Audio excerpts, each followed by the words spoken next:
तर आज आपण गावरान खमंगपणा या आजीबाईंना भेटायला आलेलो आहे. ते आमच्या आईसाहेब आहेत. आज भुईमुग काढायच्या निमित्ताने मी गावाकडे आले होते.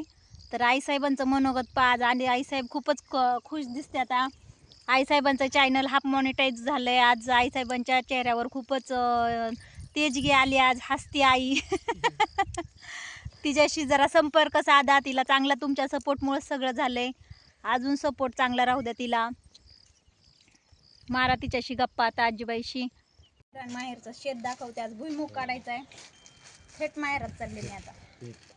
थेट आता हे आमचे सासरवाडीत चालले थेट. चला मी आता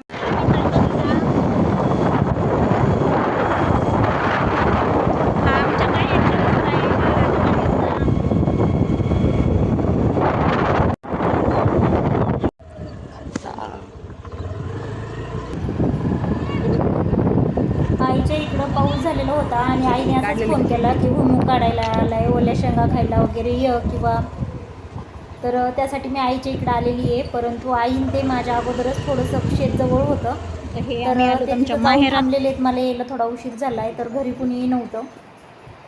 तर जांभळही पिकलेली होती. मस्त जांभळं 2-3 पाडले. थोडेसे अजून काही जास्त पिकलेले नाही आहेत जांभळं.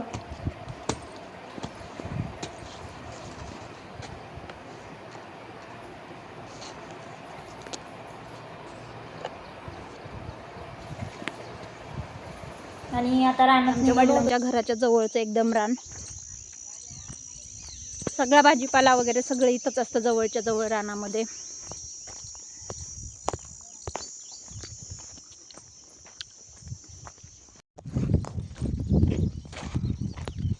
रात्री इथं पाऊस येऊन गेलाय. असं पाणी चांगलं साचलंय.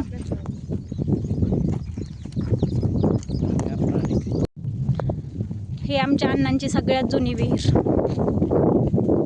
नवी पण खणलेली त्यांनी, पण ती दुसऱ्या रानात आहे. ह्या विहिरीला हमेशा पाणी असतं. याच विहिरीहून अण्णाला त्यांना सगळं घरी पाणी ते सगळा पुरवठा आहे.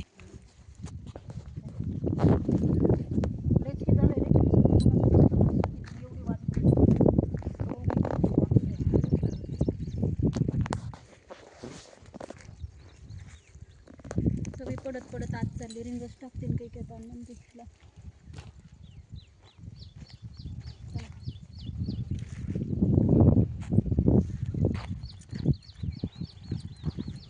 ते काय होतं काही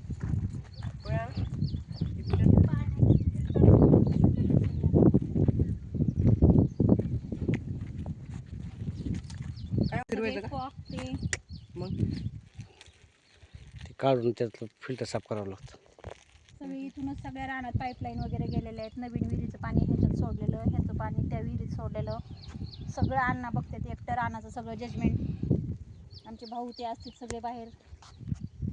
चलो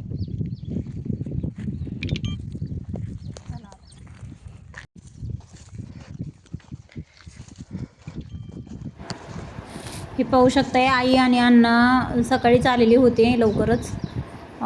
तर त्यांना मी सांगितलं होतं तुम्ही रानामध्ये जा, मग आम्ही नंतर येऊत म्हणून. घरी थांबल्याच्या नंतर खूप उशीर होईल.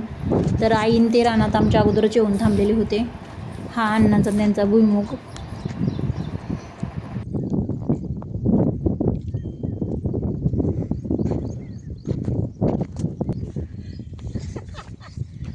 काय बोल बाबा, एक सगळा भुईमुग खाल्ला पिलू आपला. आज पाऊस आलाय रात्री. आज सुरुवात केली. हे काय उतारलाय ते दाखवलं. हे कसं केलं माझ्या सारा.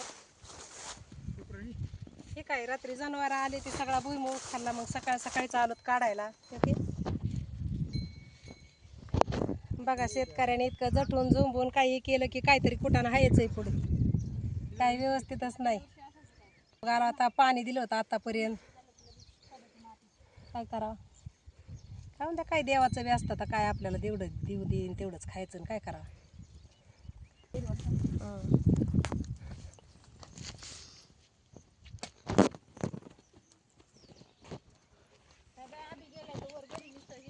बघा शेतातलं सोनं.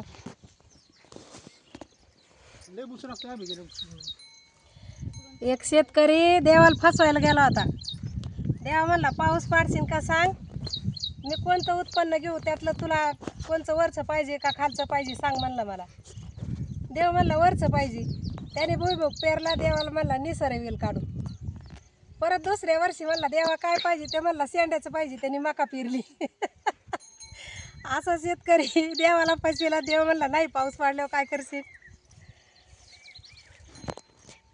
हो का, हे अण्णांचे लाडके शिंगऱ्या आणि सुबऱ्या,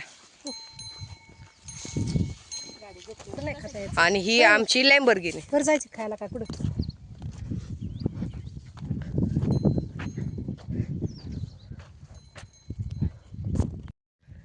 कुली नंबर 1,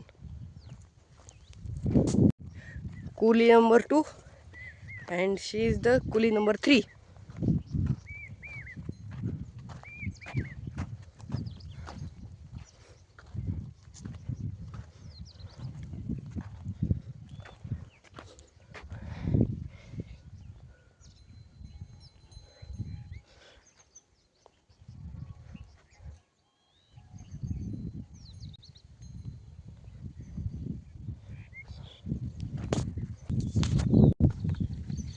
म्हणजे माती एवढी वाळून गेली. सामान्य प्रणव हे धर ना बघा.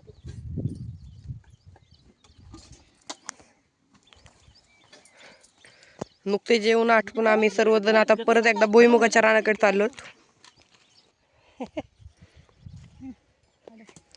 केसावर भांडी, शिंगऱ्या, सुब्रिया.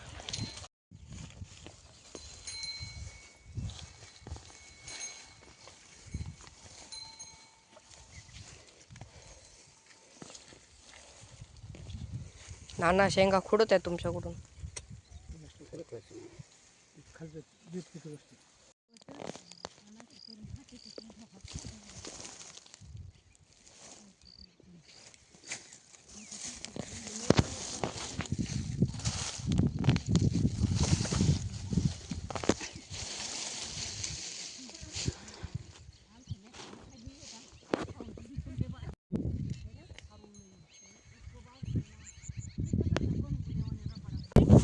विठ्ठल भाऊच्या रानात कोण बाबासाहेबांना ते तू नुसती गप्पाच मारती. गप्पा मारल्या म्हणून इथून आलोय, गप्पा मारायला लागलास. नानांनी घेतलं बघ इतकं. तिकडून कुठून पाच कुठं आणलीस मारायला लागला सांगायला. काय नाही, इथूनच आणली. मी काय चपात्या बनवायला तेच करते. मी बघ रानात मी बघ तिथून तिथवर आणली. तुला नाही, मला आहे. बऱ्याच दिवसांनी आईच्या अन्नाच्या रानामध्ये गेलेली होती मी. मस्त एन्जॉय केला आणि मला माघारी जायचं होतं मैत्रिणींनो. तर चला या भेटूया उद्याच्या नवीन व्हिडिओमध्ये. Bye bye.